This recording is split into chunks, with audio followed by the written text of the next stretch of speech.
Good morning, everybody. C4A Tribe. All right.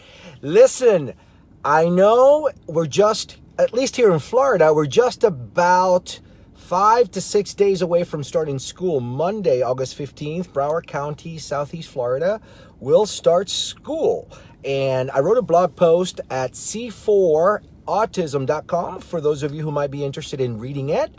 But I wanted to talk about a subject that I have found throughout my years of coaching our daughter from being very young to now and still today, is that a lot of the information and a lot of noise happens at the parking lot when you're going to pick up your kid from school and find out how the day went and everything else like that. I would take the time to listen very carefully about what the teachers would say, about what the teachers' aides would say, the people that actually deliver the education to our kids or special needs kids, because, you know, there's a ton of information that you're going to get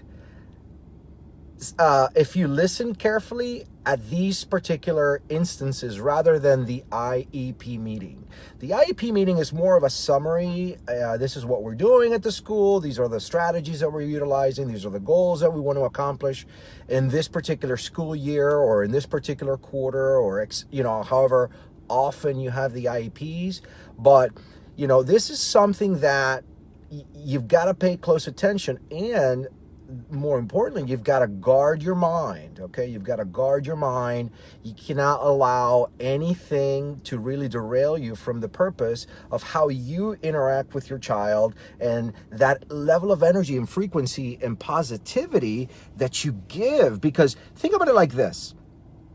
You go out to the parking lot, and like you, other parents are going to be picking up their kid from school, and all of a sudden, he had a meltdown, or she didn't engage in the visual schedule, or this happened or that happened. You got to be really careful not to let those things get you down.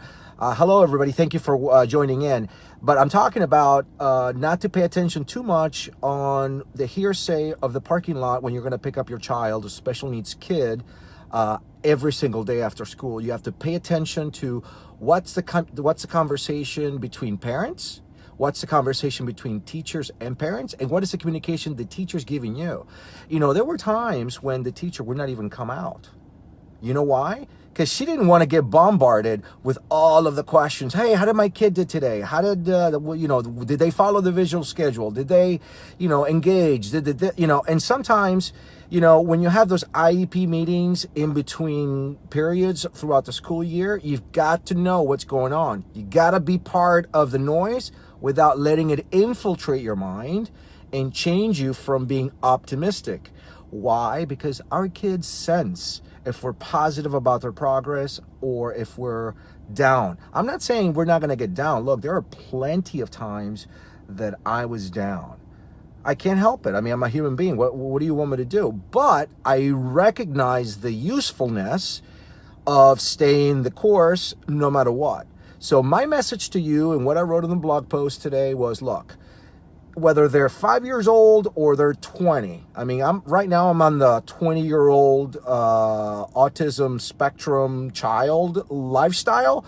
If you're in the 4 to 5 or just starting your journey, look, it will get easier. I promise you.